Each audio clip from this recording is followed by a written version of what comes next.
Mentioned obviously Max is going to get in here, and like I said, I'm in the streets. Max almost seems blacker than you, Stephen A. with what he's coming, with his commentary.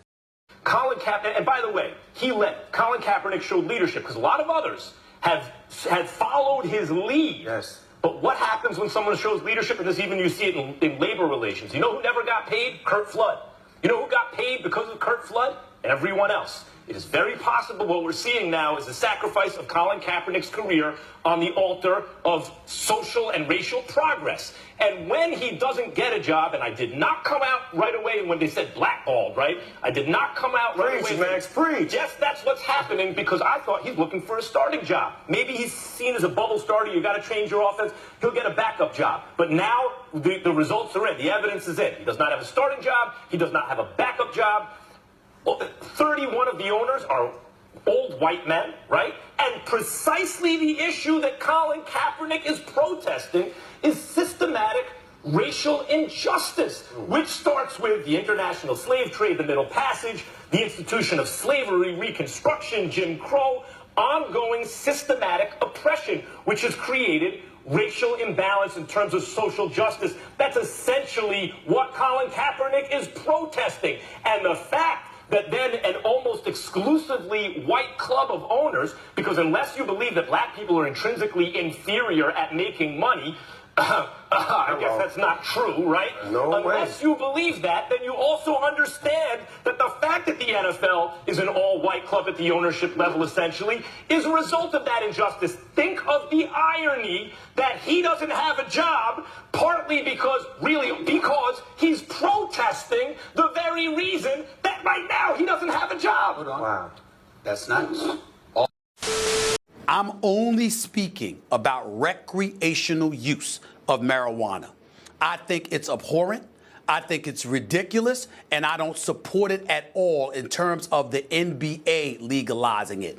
If states want to legalize it, so be it. They want to tax it, so be it. But I don't believe that a paying customer should take money out of their hard-earned money out of their pockets to patronize an NBA product, to walk to a game and see some dudes walking up courtside. I don't believe that. And I can say that because I have seen instances where it has occurred. I'm not going to mention any names, but I've seen it up close and personal, where a dude goes in and you got a coach sitting there calling a play and the player's like, rocking back and forth. Hell no. I don't want to hear that. I don't want to see it. I don't want it endorsed. I don't want it okayed. And under no circumstances am I accusing the former commissioner of the NBA for endorsing that, because I know that's not what he means. He's taking it from the standpoint that if it's been legalized in multiple states and it's expected to be legalized in even more states,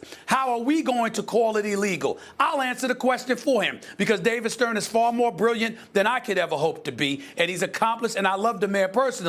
But let's be clear. You do have situations where the NBA is a private industry. You can do what the hell you want. You understand? Let me tell you something right now. It might be, we could go to Colorado. We could go to L.A.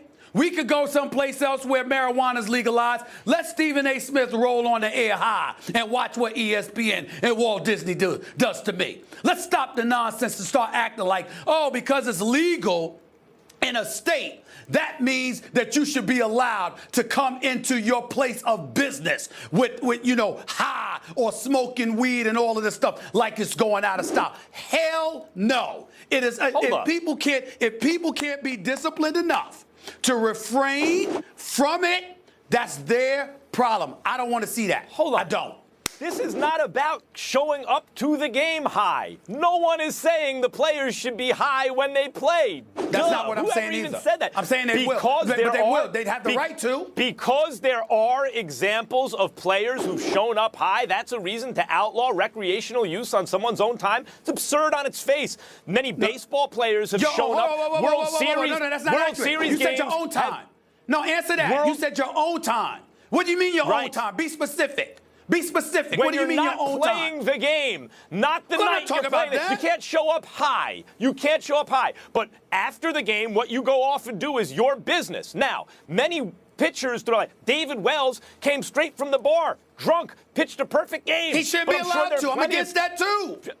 Of course, but that doesn't mean that you say they can't drink alcohol on their own time, particularly a league that is in bed with companies that peddle alcoholic beverages. It is absurd, if that's the standard, that especially once marijuana is legalized, to set, if the bar is alcohol, marijuana passes that threshold. Every credible peer-reviewed study ever done will tell you alcohol is worse societally and for the individual is certainly is no better than weed. In fact, it's usually worse, according to every study ever done. We are protesters. We got a lot to protest about. But when you riot, particularly in your own community, in the past I'm talking about, why is that something that we've lamented? Because when the fire stops burning and the damage has been done, and you've done it in your own community, where do you go from there? The Detroit riots, for example, in 1967, they still have never fully recovered from that, how they ravaged their own community at that particular moment in time. I only bring that up to say this. In this regard, and I only bring that up to say this. In this regard, when you're looking at the NBA, you're not talking about the players. You're talking about the collateral effect that it has on people the sport employs, on people in local economies who feed off of that. The fact is, just something like that, canceling the NBA season, it's not just going to affect the players. It's going to affect thousands upon thousands of people, millions if not billions of dollars of economies. And that's going to have a ripple effect. You can't ignore that. Because that's going to affect us. Obviously, that's not about games. It's better not to riot. I'm not pro-riot, okay? Let me be very clear about that off the top. I'm not saying that. I just brought that up. Rioting in their own communities, black people don't own those communities. They don't own those communities, and this culture has been rioting against black people for hundreds of years now. That wasn't my point, so it's just interesting. But they're not. The property they're destroying is not their own, even, in fact. I'm not. So that's why I said it's not like the idea that, well, this is counterproductive. It may be in certain ways. It is in certain ways. Not maybe. I don't want to. It is in certain ways, and it's it's better not to riot. However, it's not in all the ways that's presented in the media. Black folks in America, I want you to hear me and hear me good. When I pointed out that Colin Kaepernick's actions on Saturday eradicated anything, I wasn't talking about the kneeling. I wasn't talking about the protesting. I was saying your proclamation that you desperately wanted back in the National Football League from your camp, that you wanted the opportunity to be employed by the NFL again to play football. I said your action Saturday got in the way of it. You can debate the waiver all you want to. For all I don't know whether it's true or not, I have it. I'm not disputing it. That's for the NFL to do, Colin Kaepernick's people to do. We're going to be fair-minded. We're going to point both sides based on the information that we have available to us. What I am saying is, at the end of the day, here's what doesn't matter. If you show up to a workout with a Kunta Kinte T-shirt on, if you have the workout after bucking their offer on Saturday, then you have the press conference thereafter where you take no questions. But you're looking into the cameras and you're antagonizing the NFL to tell them to stop running, that we all know the truth, et cetera, et cetera. What you're doing is getting in the way of your own aspiration to get back. But Stephen A., what if he was advised not to sign it and this was true? And what I'm saying to you is this: that's fair. If you see what people are not hearing is there is a difference between not showing up for the workout and how you handle it. We talk about guys all the time, how you handle it. You could have had your lawyers sit up there earlier in the week from the time Tuesday arrived and they made the offer, and you could have said, I don't want to show up for this, here's why, and you could have publicized that through your attorneys, and that would have been fine. You had the workout. After the workout, you were on camera calling out owners and giving them fodder to say, look at this guy. He wants a job, but he's coming at us. Why should we want to hire him? Fair or unfair? I've said it before and I'll say it again.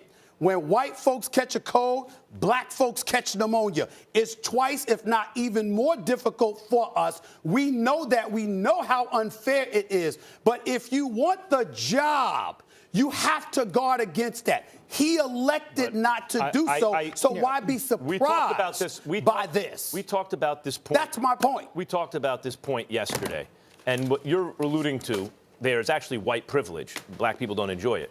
And I'm not giving up any privilege, not a single bit of privilege. But I will insist that all human beings are so privileged. And that includes Kaepernick. And if he wants to wear a Kunta Kinte shirt, good for him. I do think it is fair to ask the question, Stephen A.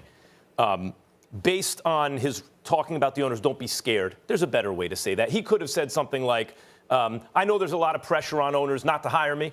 I know there's some pressure on owners also to hire me.